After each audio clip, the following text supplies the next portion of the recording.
বাংলাদেশের কনস্টিটিউশনের রাষ্ট্রপতির পাওয়ার খুবই সীমিত।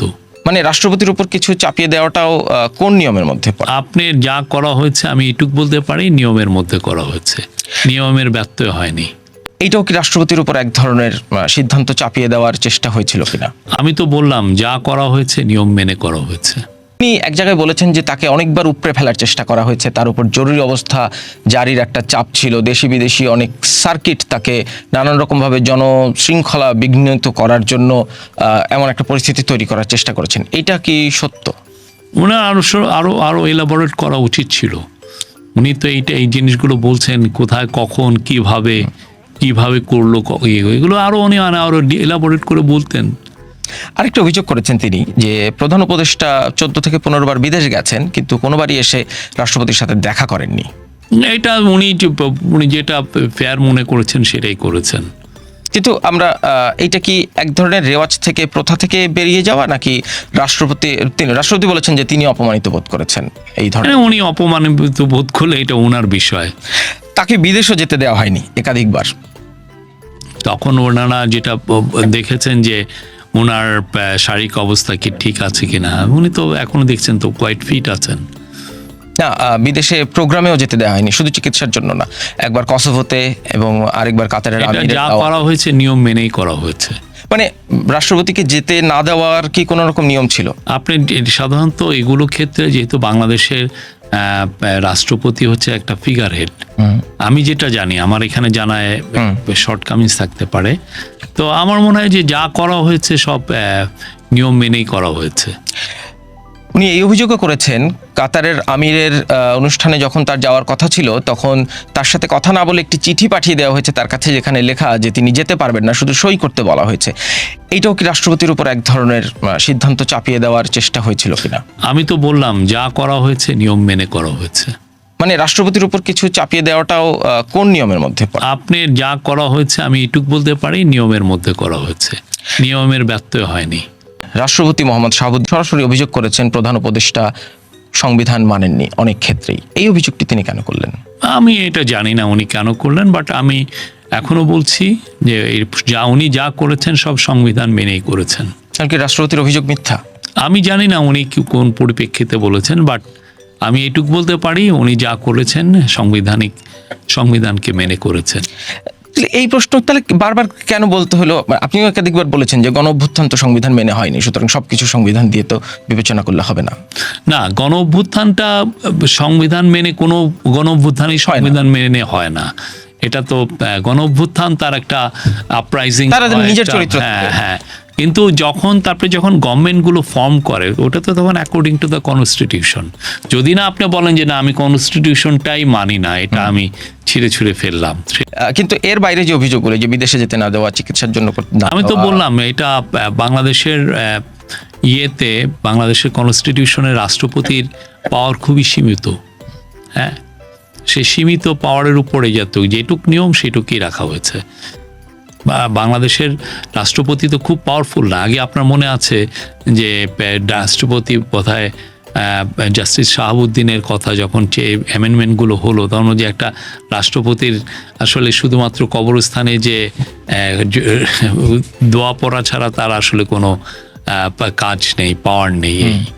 আমরা যখন ওয়েস্টমিনিস্টারে সিস্টেমে গেলাম সেই 1991-এর পরে, হ্যাঁ, তো মানে এরশাদের আউস্টারের পরে, তখন পুরোপুরি আসলে রাষ্ট্রপতির পাওয়ার একদমই নাই বললেই চলে। খুবই একটা এটা যেটা ইংলিশে বলে ফিগার হেড হিসেবে রাখা হয়েছে। কিন্তু গণ অভ্যুত্থানের যে আকাঙ্ক্ষাগুলো ছিল, সেই আকাঙ্ক্ষাগুলোর মধ্যে একটা ছিল হচ্ছে রাষ্ট্রপতির ক্ষমতা। এটা তো আনছে, এটা এখন নতুন করে যখন আপনি অ্যামেন্ডমেন্ট করবেন, পার্লামেন্ট যেটা করবে তখন আসবে, এখনো তো হয় নাই। তার মানে 1.5 বছরে আগের যে কম পাওয়ারওয়ালা রাষ্ট্রপতি সেইটাই প্র্যাকটিস করা হয়েছে 1.5 বছর অন্তর। সেইটা না, যার যা পাওয়ার সেই পাওয়ারের মধ্যেই আছেন। কিন্তু যে সমালোচনাটা ডক্টর ইউনূসকে নিয়ে সবচেয়ে বেশি হয়, তিনি শপথ নিয়ে প্রধান উপদেষ্টা হওয়ার কিছুদিনের মধ্যেই তার মামলাগুলো থেকে অব্যাহতি পেলেন, তিনি একটি ম্যান পাওয়ার এক্সপোর্টের একটি লাইসেন্স পেলেন, একটি বিশ্ববিদ্যালয়ের লাইসেন্স পেলেন। এইগুলো কি খুব দরকার ছিল? মানে এগুলো এই সমালোচনাগুলোর অরিজিনেট করেছে হচ্ছে আওয়ামী লীগের লোকদের পেজগুলোতে, আপনি যদি খুব ভালো মতো করে দেখেন। কিন্তু ঘটনাগুলো তো না না, আপনি আমি বলি ওই আপনি আওয়ামী লীগের পেজগুলোতে আপনি দেখবেন। তো তখন আমাদের উচিত কি ছিল, আমাদের যারা এই আপনি যে কথাটা বলছেন বা যে কোনো পত্রিকা যারা এগুলো লিখছে তাদের উচিত ছিল নিজেদেরকে ইনভেস্টিগেট করা, যে এই কথাগুলো যে আওয়ামী লীগের পেজে আছে, এরা যে এই মিথ্যাচারগুলো করছে তাকে নিয়ে আমরা একটু দেখি না ইনভেস্টিগেট করে এটার মধ্যে সত্যতা কত। কেউ কিন্তু এটা ইনভেস্টিগেট করছে না। আমরা তো মামলাগুলো কি ডিসমিসাল হয়নি? মামলা তো ওগুলা তো পুরোটাই ছিল পলিটিক্যালি মোডে। আপনি 190টা মামলা ওনার এগেনস্টে দিয়েছে। এই জন্য তো আপনি আলাপের মাধ্যমেই দেখেন না, আপনার যদি 10-15 জন সাংবাদিক থাকে, আপনারা এখন ইনভেস্টিগেট করে দেখেন যে এই মামলাগুলো আসলে কি ছিল। আপনাকে হয়রানি করার জন্য এই মামলাগুলো করা হয়েছিল। তো এখন এই হয়রানির মামলা তো এমনি ওই সময় ধরেন 20,700 মামলা কি যেন পাশ করেছে। তো ওনার এটা তো এগুলো একদম হয় না, পিওর হয়রানি। বিশ্ববিদ্যালয়ের নিবন্ধন উনি 2012 সালে চাচ্ছিলেন, সেই সময় থেকে উনি ওই সময় জমিও কিনেছিলেন। হ্যাঁ, কিন্তু ওনারা তো ওই সময় দেন নাই। ওই যে পার্সোনাল একটা অ্যান্টাগনিজম, হ্যাঁ, শত্রুতা থেকে, হ্যাঁ, দিবেন না। কিন্তু উনি যদি একটা ইউনিভার্সিটি আনতেন তো দেশের জন্য মঙ্গল ছিল। কিন্তু প্রধান উপদেষ্টার আসনে বসে একটা বিশ্ববিদ্যালয়, এটা নরমালি উনি কোনো কনফ্লিক্ট, উনি কি এটা পার্সু করছেন? ওনার প্রতিষ্ঠা, উনি এইগুলো তো প্রত্যেকটাই হচ্ছে আপনার সোশ্যাল বিজনেস, তারা তাদের মতো পার্সু করছে। আপনি এসে বলবেন যে উনি কি এটার ইয়েতে করছেন কিনা, ওনার মধ্যে এগুলোর কোনো ইয়ে নাই। আপনার যদি মনে হয় যে উনি নিয়মের ব্যত্যয় করেছে, আপনি মোর দেন ফ্রি টু রিপোর্ট।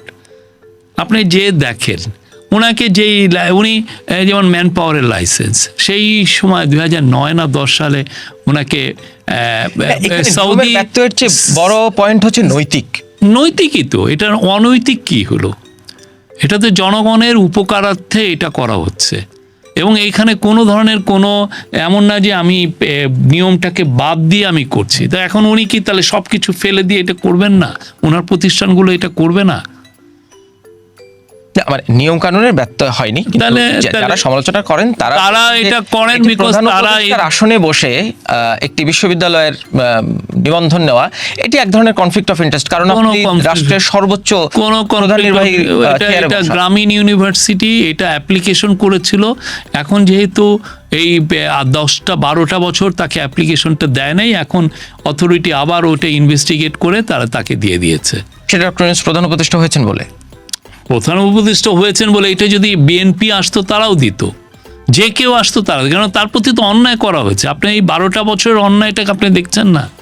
আপনি যদি কেউ স্টুডেন্টরা যদি আসতো, প্রধান উপদেষ্টা যদি ক্ষমতা নাও নিতেন, যে কেউ আসতো সবাই দিত। একটা বড় ইউনিভার্সিটি, তার অ্যাপ্লিকেশনগুলো রেডি, তার জায়গা রেডি, সব কিছু রেডি, আপনি তাকে আটকে রেখেছেন। এটা কতটা ইনহিউম্যান।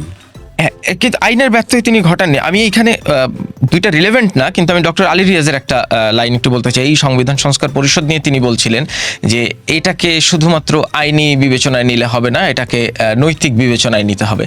ফলে আইন আর নীতি এই দুটো, আমি মনে করি আইনের থেকেও এটা সিদ্ধ ছিল এবং নৈতিকভাবে ওটা ঠিক ছিল। অনৈতিক কোনো কিছু করা হয়নি এখানে। যদি নিয়মগুলো ভায়োলেট করে উনি করতেন, আপনারা বলতেন। একটা ইউনিভার্সিটি আপনি 12টা বছর তাকে আটকে রেখেছেন। আপনি যে ম্যান পাওয়ারের যেটা, ওনাকে জার্মান সৌদি একটা কোম্পানি বলেছে যে আমরা 10,000 নার্স আর এগুলো নিতে চাই। হ্যাঁ, আমরা বাংলাদেশে যদি আসি, যাদের মাধ্যমে নেই, দেখা যায় যে ওই লোকগুলো থেকে প্রচুর টাকা নেওয়া হয়। যে নার্স যাবে তাকে 5 লক্ষ টাকা দিতে হয়, 6 লক্ষ। তো তুমি ওনার যে কোম্পানি, তাকে বলা হয়েছে যে আপনার করলে we can hire this nurses and doctors without any charge, কোনো রিক্রুটমেন্ট ফিস ছাড়া। তো এটা কি বাংলাদেশের জন্য ভালো? প্রধান উপদেষ্টার একটা বক্তব্য শুনছিলাম যে 6 মাসের একটা ট্রেনিং দিলেই হাজারে পাঠানো যাবে। 1.5 বছরে তো 3টা 6 মাস পাওয়া গেল। কতজন নার্স পাঠানো গেছে? নার্সগুলো পাঠানো যায় নাই বিকজ আমরা সেই কোয়ালিটি অফ নার্স তৈরি করতে পারি নাই। সেই তৈরি করার দায়িত্ব সেই তৈরি করার জন্য অনেক খাটনি করা হচ্ছে। এটা আপনার ইনস্টিটিউশনাল আপনার চেঞ্জ লাগছে। একদিনে তো আর এটা হয় না। আপনার পুরো ইনস্টিটিউশনগুলো তো দুর্বল। আপনি ইনস্টিটিউশন তৈরি করেন সেই মাপের, তখন প্রতি 6 মাসে আপনি পাঠাতে পারবেন। কি উদ্যোগ নিল অন্তর্বর্তীকালীন সরকার ইনস্টিটিউটগুলো তৈরি করা? ওনারা যেগুলো নার্সিং ইনস্টিটিউট, যেমন ইয়েকে পাঠানোর জন্য, জাপানে নার্স পাঠানোর জন্য অনেকগুলো ইনস্টিটিউশনাল কিছু কাজ করা হয়েছে, যেগুলো আমাদের লিমিটেড টাইমে সম্ভব, সেগুলো কাজ হয়েছে। মানে 1.5 বছর কি খুব লিমিটেড টাইম ছিল? খুবই লিমিটেড টাইম। একটা দেশের আপনি যদি একটা এমন একটা আবর্জনা পূর্ণ খোল নলচে বদলে দেওয়া, হ্যাঁ, এটা আর এগুলো তো রিফর্মগুলো তো একদিন আপনি রিফর্ম করলেন, আপনি পেপার রিফর্ম করলেন, আপনি লিখে দিলেন এটা করো, কিন্তু এটা তো গ্রাউন্ড লেভেলে এটা করতে হয়। আর গ্রাউন্ড লেভেলে আবার সেই রকমের যদি আপনি ইনস্টিটিউশন করতেন, সেখানে টাকারও যোগান দিতে হয়। তো আমরা তো একটা যে ইকোনমিকে আমরা মানে এই গভর্নমেন্ট ইনহেরিট করেছে, খুবই দুর্বল, খুবই মানে ভূমিকম্প বিধ্বস্ত, ভয়ানক রকমের ভূমিকম্প বিধ্বস্ত ইকোনমি। সংবিধানে তো অন্তর্বর্তীকালীন সরকার ছিল না। আমি একটা বিষয় আপনার কাছ থেকে একটু বোঝার জন্য পরিষ্কার হতে চাই। 8ই অগাস্ট 2024 যেদিন প্রধান উপদেষ্টা ডক্টর মোহাম্মদ ইউনূস শপথ নিলেন, তিনি সেদিন শপথের সময় বলছিলেন যে তার বাক্যটি ছিল, আমি সংবিধানের রক্ষণ, সমর্থন ও নিরাপত্তা বিধান করিব। এইটা কোন সংবিধান? উনি তো সংবিধানটা বা ওনার যে অ্যাপয়েন্টমেন্টটা তো সংবিধানের একটি ধারাকে সামনে রেখেই হয়েছে। এটার একটা লিগালি একটা ইন্টারপ্রিটেশন দেওয়া হয়েছে, এবং এটি খুবই স্ট্রং একটা ইন্টারপ্রিটেশন। তো এটা নিয়ে তো আর নতুন কোনো আর্গুমেন্টের কিছু নাই। এটা ইন্টারিম গভর্নমেন্টের একটা সেট আপ করা হলো, উনি এটার প্রধান হলেন, এবং যখনই আপনি হেড অফ দ্য গভর্নমেন্ট হবেন, তখন তো আপনি সংবিধানকে বলবেন যে আপনি সংবিধানের সংরক্ষক, তখন আপনি তো সেটা উনি বলেছেন। It's quite fair and simple.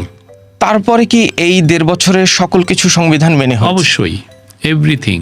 তাহলে এই প্রশ্নটা কেন উঠছে? বিএনপি কেন বলছে যে সবকিছু সংবিধান মেনে করতে হবে? সংবিধান সংস্কার পরিষদ সংবিধান মেনে হচ্ছে না, 2টা শপথ সংবিধানে নাই, এই প্রশ্নগুলো তাহলে কেন উঠছে? না, এটা তো মানে আপনি যেভাবে ইন্টারপ্রেট করছেন, আরেকজন যেভাবে, এটা ইন্টারপ্রিটেশনের বিষয়। যখন তারা ডায়ালগগুলো করলেন, তারপরে তো সবাই সাইন করলেন নাকি? ডায়ালগ করলেন 9 মাস ধরে, দেওয়ার পরে জুলাই চার্টার হলো, চার্টারটা তারপরে সবাই সাইন করলেন, করার পরে এই চার্টারটাকে একটা গণভোটে আনা হলো, হ্যাঁ, যে এটা লিগ্যাল ভিত্তির জন্য। তো ওইটার আলোকেই এখন নতুন করে, এটা আমার মনে হয় না এমন কোনো ইস্যু। পার্টিগুলো, পলিটিক্যাল পার্টিগুলো তারা বসে এটা ঠিক করে ফেলতে পারবেন। কিন্তু যখন রাষ্ট্রপতি আদেশ দিলেন, জুলাই সনদ বাস্তবায়ন আদেশ, সেই আদেশ দেওয়ার কি সাংবিধানিক এখতিয়ার রাষ্ট্রপতির ছিল? এই প্রশ্নটা উঠছে, এখনো উঠছে। আমি বললাম তো, এটা জাস্ট যারা জুলাই ছিলেন তারা এটা খুব, যেই ইস্যুই উঠুক না কেন, তারা এটার আমি বলবো যে এটার লিগ্যাল ইন্টারপ্রিটেশনটা তাদের কাছে আছে। এখন হচ্ছে যে আপনার সাথে আমার একটু ডিফারেন্স হচ্ছে, বাট ইভেনচুয়ালি আমার মনে হয় এটা it's not a big deal. কিন্তু প্রধান উপদেষ্টা 8ই অগাস্ট বলেছিলেন যে তিনি সংবিধানের, অবশ্যই উনি তো হেড অফ দ্য গভর্নমেন্ট, অবশ্যই এটা তো উনি বলবেনই, উনি তো শপথই নিবেন এটার উপরে। এটা তো মানে উনি তো হেড অফ দ্য গভর্নমেন্ট, উনি গভর্নমেন্টকে রিপ্রেজেন্ট, বাংলাদেশকে রিপ্রেজেন্ট, বাংলাদেশের লিডার উনি। তখন সবচেয়ে বড় কথা যে পুরো যে চেঞ্জগুলোর জন্য একটা বড় রেফারেন্ডাম, একটা ইয়েস ভোটটা আছে, জনগণের একটা ম্যান্ডেট আছে, এটা অনেক বড় কিছু। জনগণের ম্যান্ডেট নিয়েও তো কথা হচ্ছে যে 84টি সংস্কার, সেটি 4টি প্রশ্নে অ্যাকোমোডেট করা, সেই বিষয়ে প্রশ্নও তো আছে। না, এটা তো হয়ই। আপনি যখন একটা পলিটিক্যাল পার্টি আপনার কাছে ভোট নিতে যায়, তার তো একটা বড় ম্যানিফেস্টো থাকে, সে অনেকগুলো, সে চায় যে আপনার একটা ভোট চায়, কিন্তু তার ম্যানিফেস্টোতে অন্তত 1200 রকমের গণভোট জেতার ফলে নির্বাচিত। এখন 84টা ভোট ইয়েকে যদি 4টা ইয়েতে আনে, এটা এমন কিছু না, এটা একটা পার্ট অফ গণভোট জেতার ফলে কি সংসদ বাধ্য এই সংস্কারটি ওইভাবেই করতে, যেভাবে সংস্কার পরিষদ জুলাই সনদে যেভাবে বর্ণিত আছে, নাকি সংসদ তার মতো করে সিদ্ধান্ত নিতে পারবে? সেটার জন্য তো এই যে সংবিধান গণপরিষদ করা হয়েছে, তারা ডিবেট করবেন। ওনাকে যেভাবে পেয়েছে, ব্রিলিয়ান্ট মাইন্ড, টপ প্যাট্রিয়ট, নির্লোভ একটা লোক, অসম্ভব খাটতে পারেন, বছর দিনের পর দিন জ্বর রেখে, হ্যাঁ, অলমোস্ট নিউমোনিয়া হয়ে যাচ্ছে, তারপরে উনি কাজ বাদ দিচ্ছেন না। এটা এবং ওনার যে চিন্তা, ওনার যে ভাবনা, যেগুলো ওনার আসছে ওনার কাজের মাধ্যমে, এটা তো আর যেটা হয়েছে যে উনি আমাকে যেটা দিয়েছেন, যে ওনার এক্সেস দিয়েছেন। সাধারণত আগে যদি আপনি প্রেস সেক্রেটারিগুলো দেখেন, আগে তাদেরকে এক্সেস তেমন একটা পায় না। আমি যেমন ক্যাবিনেটে আনহিন্ডার্ড এক্সেস পেয়েছি, আবার উনার যতগুলো বিদেশে যতগুলো ট্যুর করছেন বা দেশে যত মিটিং করছেন, ওইখানে আমি এক্সেস পাচ্ছি। ক্যাবিনেট মিটিং এও অ্যাক্সেস দিয়েছিলেন, যদিও সেটা রুলস অফ বিজনেসের বাইরে। এটা রুলস অফ বিজনেসে উনি মনে করছেন যে যেহেতু আমি বাইরে যে কথা বলি, হ্যাঁ, এটা রুলস অফ বিজনেসের বাইরে উনি পারলে ওনার এটা জুডিসডিকশনে পড়ে, উনি এটা পারেন যে আমাকে থাকতে পারেন। অনেক সময় যে ক্যাবিনেট মেম্বারের বাইরেও তো এসে উনি পারেন যে তাকে আনতে মিটিংয়ে, তো সেই অনুযায়ী আমি মানে এটাকে শুধু একটা ভার্বাল ডিসিশনই পারেন নাকি? হ্যাঁ হ্যাঁ